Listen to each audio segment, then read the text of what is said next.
So hello student, welcome to learn with Pankaj Afsal की नई video में। तो आज का यह वीडियो उन बच्चों के लिए इम्पोर्टेंट होने वाला है जो बच्चे 2025 में बोर्ड का एग्ज़ाम देने वाले हैं। आज की इस वीडियो में हम बात करेंगे उन बच्चों के लिए हिंदी का एक मोस्ट इम्पॉर्टेंट पेपर। ठीक है, इस पेपर से हो सकता तो आपके बोर्ड एग्ज़ाम में अच्छा खासा रहेगा, तो आपका 10 से 15 नंबर, ठीक है, MCQ में जो आपका है 10 से 15 नंबर इससे ही फिक्स हो जाएगा। ठीक है, क्योंकि जो इंपॉर्टेंट MCQ होते हैं इसी टाइप के पेपर क्वेश्चन में मिलते हैं। ठीक है, तो आज की इस वीडियो को आप पूरा एंड तक जरूर देखना। देखिए, सबसे पहले आपको यहाँ क्रमांक दिया, ठीक है, और आपको यहाँ पर अपना नेम दिया। ठीक है, तो आपको अपना यहाँ पर नेम फिल करना है। उसके बाद आपका जो रोल नंबर रहेगा उसे आपको यहाँ पर फिल करना है।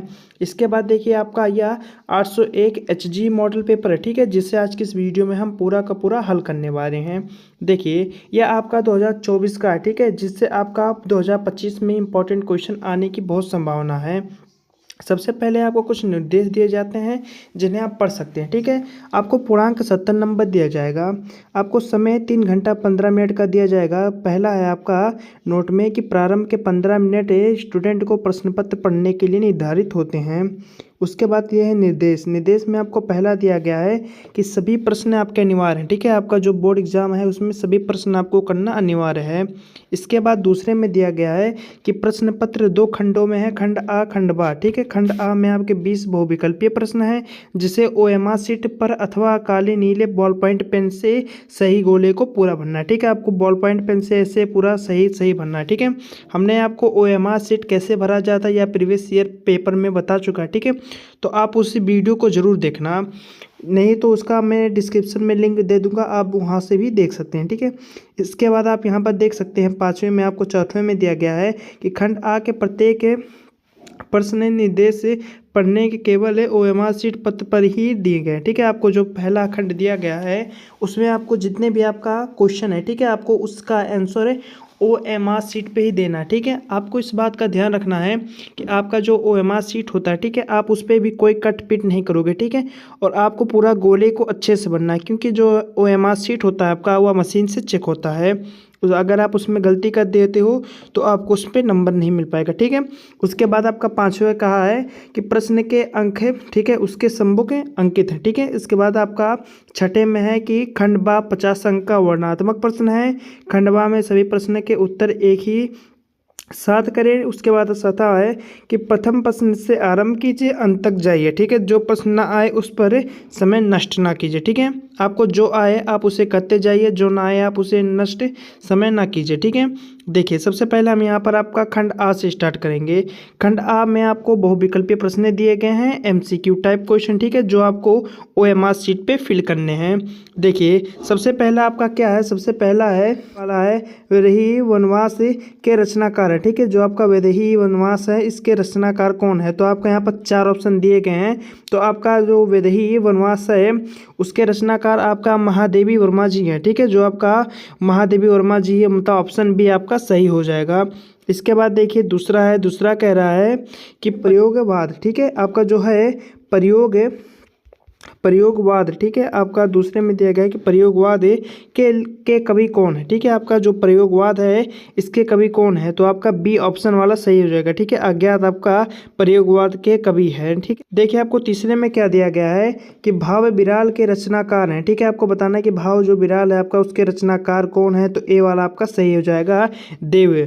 उसके बाद आपका चौथा है, चौथे में आपको दिया गया है छत्रसाल दशक किसकी रचना का था। ठीक है, तो छत्रसाल आपका जो दशक है या आपका किसकी रचना है आपको बताना है। ठीक है, तो आपका यह पद्मकार का है। ठीक है, पद्मकार की आपकी यह रचना है। इसके बाद आपका 5वें में आपसे पूछा है कि कला और बूढ़ाकार की रचना कौन है। ठीक है, तो आपका जो कला और बूढ़ाकार हैं इसके रचना आपका जो है वह आपका 1 नंबर सही हो जाएगा, जयशंकर प्रसाद जी हैं। ठीक है, इसके बाद आपको दिया गया छठवें। देखिए, 6वें प्रश्न में आपको क्या दिया गया है कि नीड का निर्माण फिर किस विधा की रचना है। ठीक है, तो आपको बताना है कि नीड का निर्माण है आपका किस विधा की रचना है, तो यह आपका आत्मकथा है। ठीक है, आपको ऑप्शन बी पे टिक कर देना है।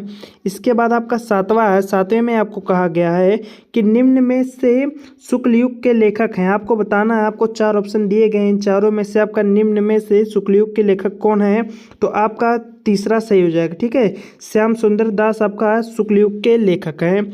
इसके बाद आपका 8वां है, 8वें में आपसे क्या कहा गया है कि निम्नलिखित कथनों में से कौन सा कथन सही है। ठीक है, आपको जो कौन सा कथन सही है उसके आगे आपको टिक लगाना है, मतलब उसे OMR शीट में भर देना है। तो देखिए, पहला दिया गया है, दूसरा आपका सही हो जाएगा। ठीक है, दूसरा है आपका आकाशदीप कहानी के लेखक है राम कुमार है। ठीक है, आपका यह सही है। आकाशदीप के जो कहानी है उसके लेखक राम कुमार वर्मा जी हैं। उसके बाद आपका देखिए नौवें में आपको दिया गया है कि परीक्षा गुरु। ठीक है, परीक्षा गुरु किस विधा की रचना है, तो आपको बताना परीक्षा गुरु आपका जो है वह आत्मकथा। ठीक है, आपका ए सही हो जाएगा, आत्मकथा विधा की रचना है। इसके बाद देखिए आपका दसवें में देखिए आपसे 10वें क्वेश्चन में क्या पूछा है कि बराड़ा भट्ट की आत्मकथा के रचनाकार हैं। ठीक है, बराड़ा भट्ट की आत्मकथा के रचनाकार कौन है, तो आपको बताना है। तो यह आपका ए वाला ऑप्शन सही हो जाएगा। ठीक है, आपका ए ऑप्शन है जयशंकर प्रसाद है जो आपके इसके रचनाकार हैं। इसी प्रकार आपका 11वां नंबर प्रश्न है। 11वां नंबर में प्रश्न पूछा है कि रस के कितने अंग होते हैं। ठीक है, तो आपके रस के कितने अंग होते हैं, देखिए ना, इसमें कोई ऑप्शन दिया गया, आपका 5 दिया गया, 4 दिया गया, 3 दिया गया। ठीक है, तो रस के आपके 2 अंग होते हैं। ठीक है, रस के 2 अंग होते हैं, तो आपका इनमें से कोई नहीं, डी वाला सही हो जाएगा। इसके बाद देखिए, इसके बाद आपका 12वें नंबर में पूछा गया है कि पायो जी मैंने राम रतन धन पायो। ठीक है, पायो जी मैंने राम रतन धन पायो पंक्ति के कौन सा अलंकार है। ठीक है, तो आपको बताना है कि आपको जो है पंक्ति दिया गया है, ठीक है, इसका कौन सा अलंकार है, तो यह आपका उपमा अलंकार है। ठीक है, ए वाला ऑप्शन आपका सही हो जाएगा, उपमा अलंकार। इसके बाद आपका 13 नंबर प्रश्न में दिया गया है कि सोठा के पहले चरण में कितने मात्राएं होती है। ठीक है, जो आपका सोठा होता है उसके पहले चरण में आपका कितने मात्राएं होती हैं, तो आपका पहले चरण में 11 मात्राएं होती है। ठीक है, तो आपका सी वाला सही हो जाएगा। इसके बाद आपका 14 नंबर प्रश्न दिया गया है। यहाँ पर आपसे पूछा है कि निर्दयी, ठीक है, निर्दयी शब्द में प्रयुक्त उपसर्ग है। ठीक है, आपको निर्दयी शब्द में बताना है कि कौन सा उपसर्ग प्रयुक्त है, तो आपका इसमें निर है। ठीक है, निर आपका जो है सी वाला सही हो जाएगा। इसके बाद आपको पूछ रहा है 15वें नंबर में कि नीलगाय। ठीक है, नीलगाय में कौन सा समास है, तो आपको बताना है कि आपका जो नीलगाय है इसमें कौन सा समास है, तो आपका इसमें ए वाला ऑप्शन सही हो जाएगा, कर्मधारय। ठीक है, कर्मधारय समास है। इसके बाद आपका है 16 नंबर प्रश्न में आपसे पूछा गया है। देखिए 16 नंबर प्रश्न में आपसे कह रहा है कि खेत का तत्सम रूप क्या है, जो आपका खेत होता है इसका तत्सम रूप क्या है, तो आपका जो खेत है इसका तत्सम रूप भूमि है। ठीक है, हम खेत को भूमि भी कह के बुलाते हैं, तो खेत का आपका तत्सम रूप जो होता है वह भूमि है। 17 नंबर प्रश्न में आपसे पूछा गया है यशुमध्य शब्द का पश्चिमी विभक्ति बहुवाचक रूप क्या है। ठीक है, आपका जो बहुवाचक रूप है, आपका जो बहुवाचक रूप है, ठीक है, आपको उसे बताना है, तो इसमें आपका ए सही हो जाएगा। ठीक है, युष्माकर में आपका ए वाला ऑप्शन सही हो जाएगा। ठीक है, इसके बाद देखिए आपका 18 नंबर प्रश्न में आपसे पूछा है कि भाववाचक में किसकी प्रधानता होती है। ठीक है, तो आपका भाववाचक है जो उसमें आपका कर्म की, ठीक है, कर्म की प्रधानता होती है।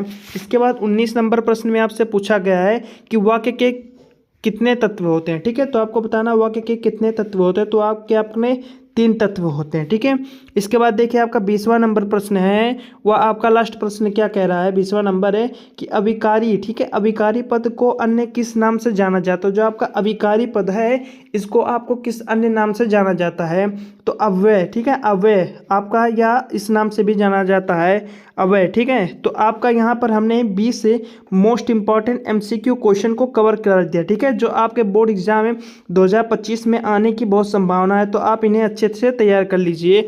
और इसका पार्ट 2, ठीक है, इसका पार्ट 2 देखने के लिए आप चैनल को सब्सक्राइब कीजिए। मिलते हैं अगले नेक्स्ट वीडियो में, तब तक के लिए बाय।